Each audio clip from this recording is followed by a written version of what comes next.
आठवें चरण के पंचायत चुनाव के परिणाम आ चुके हैं। नमस्कार, मैं हूं इकराम उल हक और आप देख रहे हैं सिटी टाइम्स। नाथनगर प्रखंड के इस समय रन्नूचक मकनपुर पंचायत में हम हैं और यहां से अनीता देवी ने 1263 मत ला करके पहले स्थान पर विजेता घोषित हुए हैं।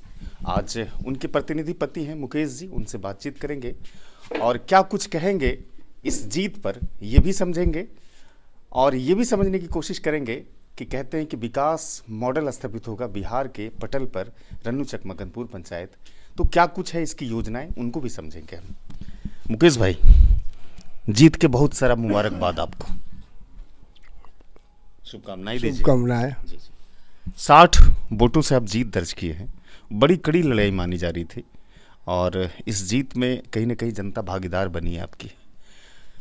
आपके मस्तिष्क में, आपके मन में, मिजाज में रन्नूचक मकनपुर को लेकर के क्या योजनाएं हैं और पहले कार्य कहां से शुरू करेंगे, चाहे वो शिक्षा का क्षेत्र हो, स्वास्थ्य का क्षेत्र हो, यातायात का क्षेत्र हो, एग्रीकल्चर का क्षेत्र हो, या तमाम चीज़ें जो बुनियादी सुविधाओं में आती है, कहां से शुरू करेंगे? जो भी सरकारी योजना रन्नूचक पंचायत के हक में बढ़िया होगा, उसके लिए हम जितना संभव होगा ब्लॉक स्तर से प्रयास करके पंचायत में लाने का कष्ट करूंगा। कोशिश करेंगे। जीत पर क्या कहेंगे अपने क्षेत्र के लोगों को?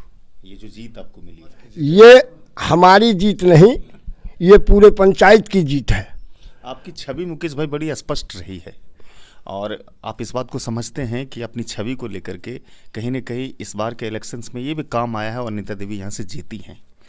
भ्रष्टाचार की बात होती है तमाम जगह, 5 वर्ष मुखिया रहते हैं, भ्रष्टाचार भी होता है, काम अच्छे से नहीं होता है। आपका क्या नज़रिया होगा, क्या दृष्टिकोण होगा इस पर? हम कोशिश करेंगे कि जितना भी भ्रष्टाचार हो रहा है, हुआ है, उसको खत्म करने के लिए। भ्रष्टाचार नहीं होगा। विकास का मॉडल आप कह रहे थे कि हम रन्नूचक मकनपुर को बिहार के लेवल पर स्थापित करेंगे, एक ऐसा पंचायत बनाएंगे हम रन्नूचक को, आदर्श पंचायत, मॉडल पंचायत, ताकि इसका नाम हो सके। आप खुद कहते हैं कि 5 वर्षों में इतिहास लिखेगा रन्नूचक। अब जनता ने हमें मौका दिया है, मेरा 5 साल का कार्यकाल है। अब इस कार्यकाल के अंदर यथासंभव जितना भी जनता के लिए विकास का कार्य होगा, उसके लिए हम तत्पर रहेंगे। देखिए, इस जीत के, अनीता देवी की जीत के सूत्रधार कहे या फिर एक कठोर कार्यकर्ता के रूप में भी सामने हैं तमाम लोग हैं, उनसे भी बातचीत कर लेंगे और ये समझ लेंगे कि इस बार अनीता देवी का जो जीत है रन्नूचक पंचायत में, क्या वो 5 साल का दौर रहेगा और किस तरह के पिछड़ेपन को दूर यहाँ से किया जाएगा? बहुत अच्छा दौर रहेगा। ये पहले भी समाज के लिए बहुत अच्छा काम किए हैं, सबके साथ खड़े रहे हैं, आगे भी खड़ा रहेंगे। ये कहते हैं मुकेश जी कि हम ऐसा डेवलप करेंगे कि इसको एक अच्छे पटल पर लाएंगे। सही बात, ये करेंगे वैसा काम। ये पहले भी अपने से ऊपर स्तर से भी जहाँ से भी होगा काम लेके आएंगे, काम करेंगे। ये काम करेंगे जी। भ्रष्टाचार जैसी बातें तो नहीं होगी ना? भ्रष्टाचार जो ऊपर से ही होगा तो वो नहीं रोक पाएंगे हम लोग, या कोई भी नहीं रोक पाएगा, लेकिन अपने स्तर से जहाँ भी होगा भ्रष्टाचार, शौचालय में पैसा ले, इंदिरा आवास में पैसा ले, वो रोका जाएगा। जो हमारे स्तर से रोकने का सक्षम होगा, जितना भी कोशिश होगा वो रोका जाएगा। देश की सेना में कार्यरत यहीं के जवान हैं, उनसे पूछते हैं कि इलेक्शन को बड़ा नज़दीक से आप देखे हैं, अनीता देवी यहाँ से जीत गई है, विकास की धारा यहाँ से किस तरह से बहेगी? विकास की धारा तो ऐसे बहेगी जैसे कि गंगा बहती है। और आज ये मुखिया जी जीते हैं तो मुखिया आज नहीं है, ये मुखिया बरसों से चल रहे हैं। मुखिया किस लिए बनते हैं? जनता का सेवा के लिए। जनता का सेवा इन्होंने तो पहले से कर रहे हैं 10-20 साल से। अब सेवा में क्या क्या आता है? कोई तकलीफ है, कोई शादी है, किसी घर में श्राद्ध है, किसी का लड़की का है, शादी हो रहा है, मदद चाहिए, यही नहीं करता है।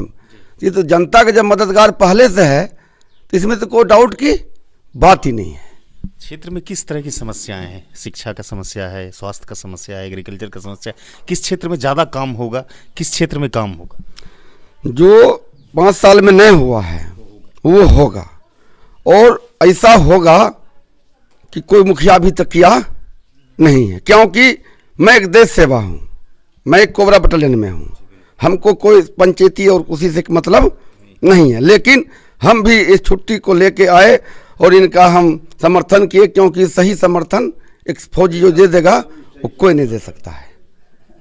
ये देखिए कार्यकर्ता और खुद जो प्रतिनिधित्व कर रहे हैं मुकेश जी, वो कहते हैं कि भ्रष्टाचार की कोशिश हमारी ये रहेगी कि हद तक नियंत्रण किया जाए, चाहे वो इसके लिए मुझे जो भी संघर्ष करना पड़ा उस पर हम करेंगे।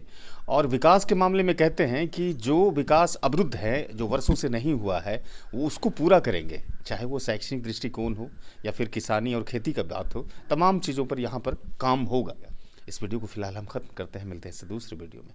हमारे चैनल को सब्सक्राइब कीजिए। हमारी बातचीत को अगर सोशल मीडिया के दूसरे प्लेटफॉर्म यानी फेसबुक पर अगर आप देखते हो और पसंद करते हो तो साझा जरूर कीजिए। धन्यवाद।